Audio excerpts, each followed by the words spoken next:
Bonjour à tous. Alors on se retrouve aujourd'hui pour une vidéo qui n'est pas du test, etc., mais qui va parler de quel matériel moi je vous conseillerais pour réaliser des vidéos sur YouTube. Alors pourquoi cette vidéo? Très rapidement, quand vous allez chercher des conseils pour acheter du matériel, pour faire évoluer votre matériel, vous allez être redirigé vers des vidéos YouTube, pour la plupart, et c'est pour ça que je fais aussi des vidéos, c'est parce que c'est plus parlant de voir une vidéo que de lire du texte et de voir quelques images. Et très rapidement, votre fil de vidéo va se remplir par des gens qui vous présentent le matériel qu'ils utilisent pour tourner des vidéos. Et sans vouloir me montrer hautain ou négatif envers les gens qui ont fait ces vidéos-là, je trouve que les conseils sont parfois d'assez mauvaise qualité et pourraient vous orienter vers des mauvaises pistes. Et donc, je vais essayer de quelque part rétablir la vérité à mon petit niveau, puisque je suis pas non plus un professionnel de la vidéo, etc.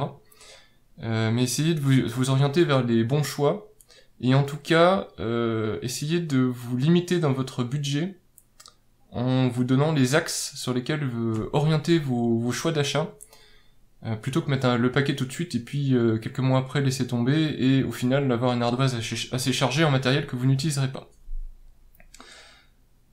Alors, qui dit vidéo YouTube dit vidéo, évidemment, et pourtant, c'est pas là où vous devez investir le plus.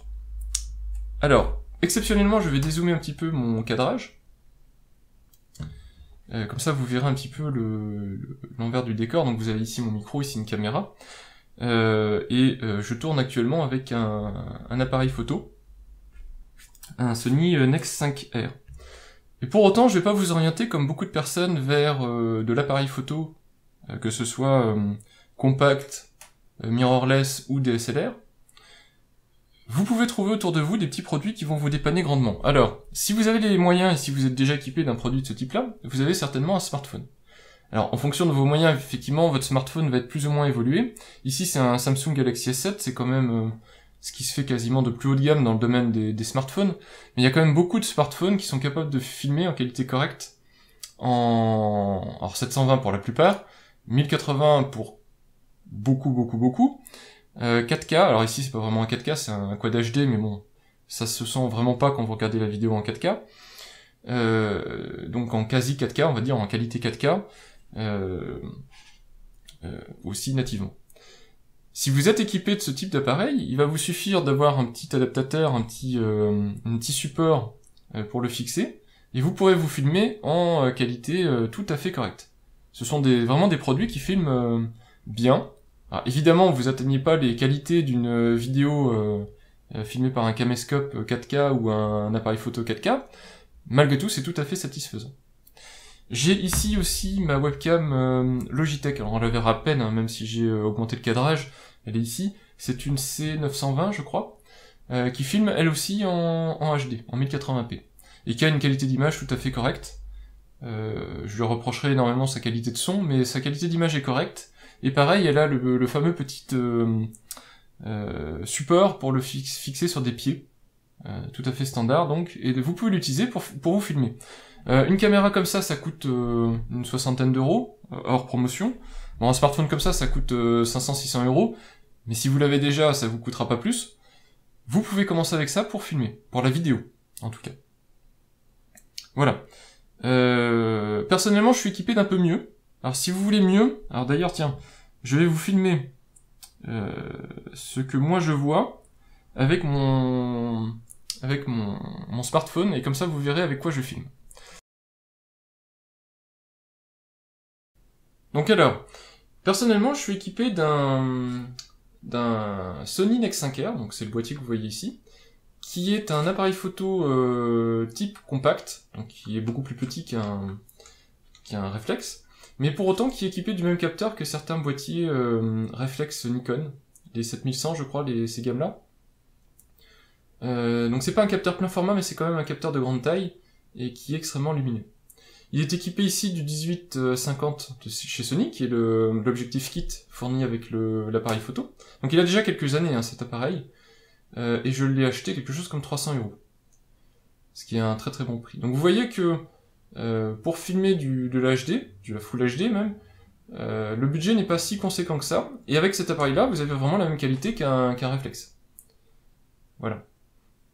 Donc je vous conseille, de toute façon, si vous devez vous équiper, de choisir un appareil qui a au moins, ici, un objectif entre 18 et 24 mm, pour avoir un champ que vous filmez suffisamment large, donc être cadré suffisamment large et éviter d'avoir un champ trop réduit et donc de galérer à montrer des choses. Je vous conseille aussi, dans la mesure du possible, d'avoir ici un écran orientable, et si possible que vous pouvez retourner vers vous, ce qui vous permettra de voir ce que vous filmez, ce qui est quand même extrêmement pratique. Voilà, vous l'équipez évidemment d'une carte SD. La carte SD va directement dépendre de la qualité dans laquelle vous filmez. Plus vous filmez avec une résolution élevée, et plus vous filmez avec un débit important, ce qui nécessite d'avoir une carte avec des vitesses élevées, et puis plus vous filmez une résolution élevée, et plus vous allez remplir rapidement votre carte SD. Donc il vous faudra une taille de carte SD conséquente.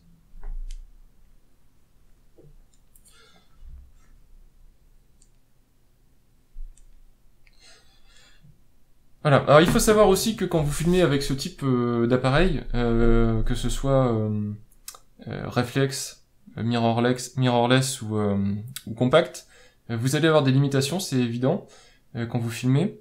Alors pour le mien par exemple c'est 30 minutes, donc ça coupe au bout de 30 minutes, et de temps en temps vous avez aussi des limitations liées à la température parce que le capteur chauffe. Et là, ça va dépendre de la température ambiante. Mais ce sont pas des appareils qui sont prévus pour filmer à la base. Et en plus, je crois lié à des taux de taxes, etc., ce sont des appareils qui sont bridés logiciellement en 30 minutes pour ne pas être soumis à la taxation sur les appareils type caméscope. Donc sinon, basculer dans le domaine du caméscope. Mais là, je vous donnerai pas de conseils puisque je n'en suis pas équipé. Et lorsque je m'en équiperai, je compléterai ce type de petites vidéos avec le matériel nécessaire. En tout cas, c'était pour la vidéo. Moi, ce que je vous conseille, smartphone, webcam, GoPro, enfin, commencez avec ce que vous avez. Si vous êtes équipé d'un appareil parce que vous faites de la photo, etc., c'est très bien, allez-y. Si vous n'en êtes pas équipé, n'investissez pas tout de suite sur l'appareil photo. Ce qu'il faut éviter avant tout quand vous faites des vidéos, et ce que j'essaie d'éviter, mais à mon petit niveau encore je le dis, donc avec les moyens que j'ai mis dans le matériel que j'ai, c'est l'amateurisme dans le rendu que vous faites. Et donc pour ça, investissez sur les sujets qui sont importants. Alors un sujet important quand vous faites une vidéo, c'est le pied. C'est-à-dire qu'ici j'ai une vidéo stable, ça ne bouge pas. Si je veux vous présenter un produit comme ça, voilà, je vous le montre, mais j'ai pas besoin de tenir une caméra, j'ai pas de mouvements qui vont un peu vous rendre malade, etc. Un pied, c'est un investissement à mon sens. Alors en l'occurrence, moi j'ai un pied de chez Manfrotto, le Bifree. Alors c'est le modèle photo. Je vous montrerai une petite image du pied. C'est un modèle photo, vous pouvez prendre un modèle vidéo, je crois qu'ils viennent de sortir leur modèle vidéo. La différence entre un pied photo et un pied vidéo, ça va être essentiellement la rotule. Je vais vous faire une deuxième vidéo, comme ça vous verrez bien de quoi je veux parler.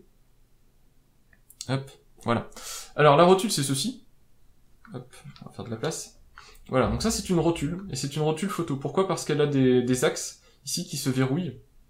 Et une fois que l'axe est verrouillé, hop, je vais enlever ça parce que ça me gêne. Voilà, une fois que l'axe est verrouillé, et en plus je suis à contre-jour, c'est vraiment mauvais comme vidéo, quand l'axe est verrouillé, donc, vous ne pouvez plus orienter votre caméra. Et donc vous ne pourrez pas faire des petits effets de travelling, de mouvement, etc. Une rotule vidéo, elle, vous la verrez, elle est beaucoup plus grosse, elle a un axe ici, vous pouvez la déverrouiller sur un axe, donc faire des mouvements comme ça, ou comme ça, enfin voilà, vous pouvez faire des mouvements. Un pied photo aussi est plus léger, alors si je vous montre la base du pied photo, ici, voilà, vous verrez là, vous avez des tout petits pieds, qui sont pas propices à la stabilisation de l'image, et donc c'est intéressant d'investir sur un pied vidéo, si vraiment vous voulez faire des mouvements, mais sinon, moi j'étais déjà équipé d'un pied photo pour faire de la photo. Un pied photo fait très bien l'affaire à partir du moment où vous ne voulez pas faire de mouvement. Un pied photo comme ça coûte 100 €. Je vais vous montrer le modèle exactement.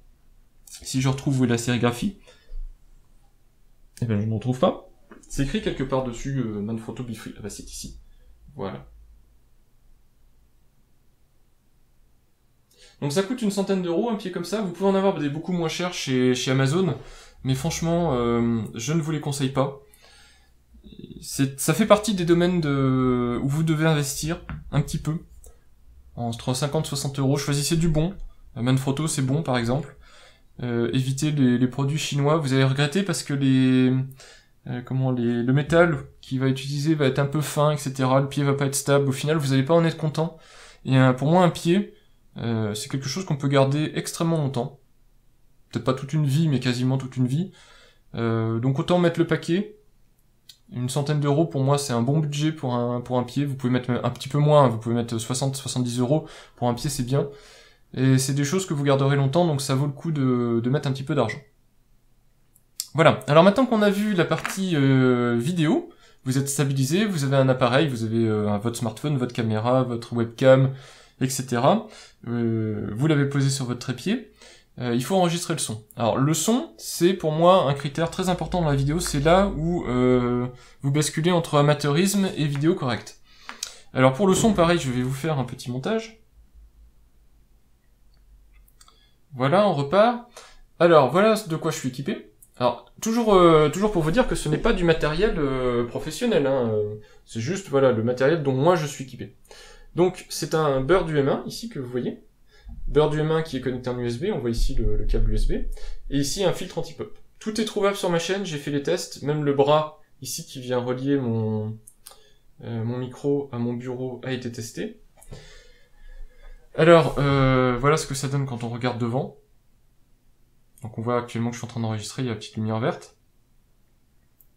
Voilà, je me recule un petit peu pour donner une vue d'ensemble. Hop, donc le Bird UM1 est un micro USB. Alors dans le micro, c'est toujours pareil, vous avez différents types de micros. Là c'est un micro USB, vous avez micro XLR pour les entrées, pour techniquement les entrées, enfin pour gérer l'audio que vous envoyez. USB, ça veut dire que vous allez devoir le brancher sur un PC, mais très probablement vous en êtes équipé. Alors PC, Mac, etc., une machine, un ordinateur. XLR, ça veut dire que vous allez envoyer le contenu vers table de mixage. Alors la table de mixage peut être USB, mais en tout cas il vous faudra un appareil entre deux pour pouvoir gérer les entrées XLR. Ce qui veut dire surcoût, ce qui veut dire moins de budget pour le reste. Si vraiment vous faites le type de vidéo que je peux faire, etc., un micro USB ira très bien. Maintenant, si vous voulez vous faire plaisir, etc., régler vos gains audio et compagnie directement sur une table de mixage, même Bird fait des micros XLR de qualité. Un micro comme ça coûte une cinquantaine d'euros, le filtre anti-pop coûte 10-20 euros est nécessaire si jamais vous rapprochez le micro de votre bouche. Moi, à cette distance-là, il n'est pas vital. Et le pied en lui-même doit coûter lui-même une 15-20 euros, quelque chose comme ça. Ce qui vous donne un ordre de grandeur du budget à mettre. Alors ça, c'est si vous voulez faire des enregistrements un peu comme je fais, ou voix off-caméra, etc. Sinon, vous pouvez juste vous équiper de micro-cravates, donc des petits micros à prise jack que vous fixez sur votre appareil photo directement. Mais en tout cas, essayez d'éviter le son tel qu'il est pris par votre webcam, par votre smartphone ou par votre appareil photo. Non pas que les micros soient de très mauvaise qualité, mes premières vidéos étaient tournées avec les micros du NEX 5R, mais quand même on sent quand même une très grosse différence de qualité audio entre un micro de ce type-là et un micro intégré. Donc voilà concernant le son, le volet son. Le troisième point pour moi qui fait la différence entre à nouveau l'amateurisme et une vidéo sympa à regarder, c'est la lumière. Alors la lumière, je dirais que ça ne vous coûtera strictement rien. Je vous donne mon cas particulier à moi. D'ailleurs, vous l'avez vu dans les vidéos. Je suis juste ici, là. Voilà. J'ai une fenêtre très lumineuse et ma pièce est peinte en blanc. Vous voyez l'ambiance lumineuse que ça donne. J'ai aucune lumière additionnelle à ajouter dans la pièce. Vous voyez que c'est tout à fait exploitable et tout à fait correct. Je paye rien du tout pour cette lumière-là, puisque c'est la lumière du soleil. Et au niveau budget, ça m'a coûté rien du tout. Enfin, par l'achat de la maison, mais bon, ça c'est une autre histoire. Donc voilà ce que ça peut donner au niveau lumière. Par contre, ça aura la contrainte que vous êtes directement dépendant du soleil, donc que vous allez tourner quand il fait jour. Si vous voulez avoir un environnement contrôlé, ce que je vais probablement bientôt faire, il vous faudra des pieds, des parapluies ou des diffuseurs, etc. Je reviendrai dessus plus tard quand je me serai équipé. Ça sert à rien que j'en parle trop dans le détail maintenant. Parce que mon objectif c'est de vous dire que vous n'en avez pas besoin. C'est de vous dire si vous commencez et que vous n'avez pas le budget, n'investissez pas 100, 200 euros dans du matériel de lumière. Essayez de vous rapprocher d'une lumière, essayez de vous mettre dans une pièce lumineuse, donc peinte avec des couleurs claires, etc. Blanc si possible, ce qui évite de donner des teintes. Et si vraiment vous n'avez pas le choix, vous devez tourner de nuit ou dans l'obscurité en tout cas, choisissez des ampoules dont la lumière est de couleur froide, donc des lumières à un nombre Kelvin élevé. Ça donne une ambiance un peu bleutée à l'image, mais c'est une lumière beaucoup plus naturelle, beaucoup plus lumière du jour. Ne vous mettez pas sous des lumières chaudes, les ampoules traditionnelles, qui donnent une teinte très jaune et qui font très amateur quand vous filmez une vidéo. Donc voilà au niveau du sujet de la lumière.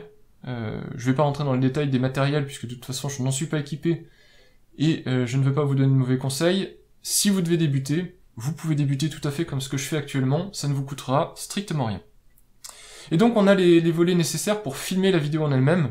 Vous avez le matériel pour l'enregistrement de la vidéo, du son, vous avez la gestion de la lumière, j'ai parlé rapidement de la carte mémoire que vous mettez dans votre appareil, vous avez normalement le nécessaire pour enregistrer techniquement votre vidéo. Ensuite, ce qu'il va vous falloir, c'est extraire la vidéo, le son, etc. que vous avez pris, et l'injecter dans un logiciel. Alors personnellement, moi j'utilise Adobe Premiere Elements, que j'ai oublié de lancer, donc je vais vous le lancer en direct en espérant qu'il démarre, parce que dernièrement j'ai des petits soucis avec les drivers Nvidia. La version 12 d'Elements semble être devenue incompatible avec les derniers drivers Nvidia. Donc voilà ce que ça donne. Donc vous avez ici un logiciel de montage. Vous avez des logiciels gratuits qui existent, mais je vous recommande quand même de vous orienter vers ce type de produit. Alors, si vous cherchez des vidéos super léchées avec des animations aux petits oignons, comme vous pouvez voir certaines fois sur des blogs beauté ou techno, je pense que c'est pas du tout le type d'outil que vous aurez besoin. Partez directement sur du Sony Vegas ou du Premiere CC, Premiere Pro CC. Maintenant, si vous cherchez quelques petits effets, un Premiere Elements suffit largement pour faire des fondus, des flous, qu'est-ce que vous voulez, des incrustations, des choses comme ça. Donc en gros, un logiciel de montage vidéo, vous avez des timelines ici, vidéo, audio, etc. Je crois même pour faciliter, voilà, il vous ajoute des timelines de commentaires et de pistes audio. Si je vous ouvre une vidéo que j'ai faite récemment, c'est peut-être pas la vidéo la plus complexe que j'ai faite, mais en gros voilà ce qui se passe. Vous avez ici la vidéo, vous avez ici le son, vous avez des petites incrustations ici que je peux mettre, etc. Et derrière vous avez le rendu de l'image. Et puis ensuite vous avez juste à l'exporter dans le format que vous souhaitez. Donc je fais pas un tuto sur ce type de logiciel. C'est pareil, si vous en avez besoin, je peux en parler rapidement, comment faire une vidéo, etc. Mais ça, ce sera spécifique au logiciel, donc je pense pas que ce soit d'un grand intérêt. Moi je préfère vous orienter vers des logiciels et puis ensuite vous renseigner sur ce qui vous intéresse le plus. Donc là c'est Premiere Elements, il doit coûter moins de 100 euros je crois. Alors il y a des promos de temps en temps, etc. Des fois vous pouvez même le trouver en bundle avec Photoshop Elements. Pour moi, Premiere Elements c'est un bon logiciel pour débuter dans le montage vidéo. Il vous prendra pas trop la tête au niveau de son fonctionnement. Par contre, même en mode expert, puisque vous voyez ici je suis en mode expert, il est quand même assez bridé par rapport à ce que vous pouvez trouver ailleurs. Voilà, et puis ensuite, il vous faudra uploader votre vidéo. Alors pour uploader votre vidéo, vous faut l'encoder. Donc choisissez l'encodage qui vous va le plus. Moi, c'est du 1080 25 images secondes. Et ensuite, il faut envoyer ça vers YouTube si votre but c'est de faire une vidéo YouTube. Et donc pour ça, il vous faut une connexion téléphonique, enfin une connexion ADSL, VDSL ou fibre. C'est quelque chose dont on parle pas souvent, mais c'est vraiment embêtant. Et je plains malheureusement et je compatis avec les gens qui ne sont pas encore raccordés au très haut débit, parce que sinon c'est vraiment galère d'uploader des vidéos. Moi j'ai la chance d'avoir au moins du VDSL2 et de la fibre qui passe juste en bas de chez moi. Je suis pas équipé fibre tout simplement parce que ma communauté de communes a décidé de ne pas, de passer par un réseau spécifique. je vais faire très rapidement, mais en gros, j'ai pas les gros opérateurs disponibles en bas de chez moi, j'ai que des tout petits opérateurs auxquels je fais pas du tout confiance, malheureusement. J'ai pas d'Orange ou de trucs comme ça, et moi je veux une connexion vraiment fiable avec quelqu'un qui peut réagir très vite en cas de problème. Donc pour l'instant, je suis resté sur du VDSL2 de chez Sush, qui me donne entière satisfaction. Alors c'est un peu plus lent pour l'upload de vidéos, mais j'ai des débits tout à fait satisfaisants. Par contre, si vous êtes équipé de moins, si vous avez vraiment des débits, je sais pas, de l'ordre d'1 méga ou des choses comme ça, là vous allez vraiment galérer pour faire l'upload de vidéos. À nouveau, solution du smartphone, regardez si vous n'êtes pas équipé de 4G de qualité. Si c'est le cas, si vous avez de l'ADSL de mauvaise qualité mais de la 4G, investissez peut-être dans une clé 4G. Ça vous donnera la capacité d'uploader très très vite les vidéos, puisque la 4G a des débits égaux, voire supérieurs à de la DSL. Et ça peut être une bonne solution. Alors ça aura un petit coût, un abonnement mensuel supplémentaire, mais voilà, ça peut vous éviter de passer la nuit ou la journée à faire un upload d'une vidéo.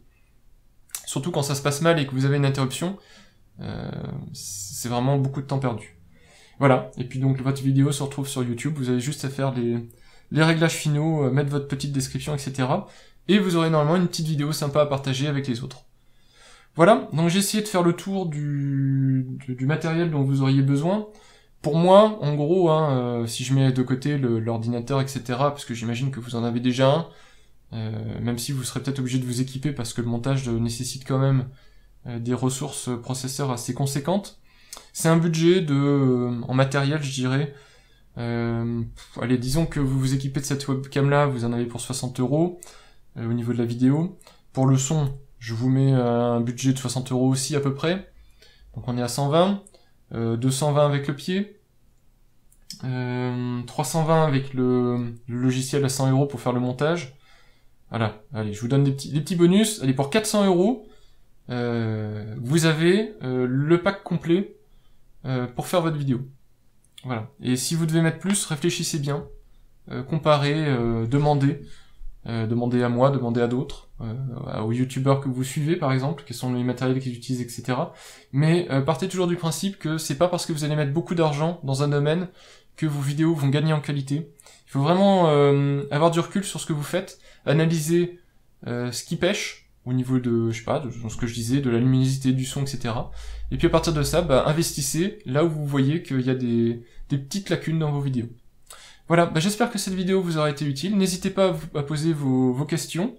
N'hésitez pas aussi à partager la vidéo avec, si vous connaissez des personnes qui cherchent des petits conseils pour débuter des vidéos sur YouTube ou sur d'autres canaux de communication.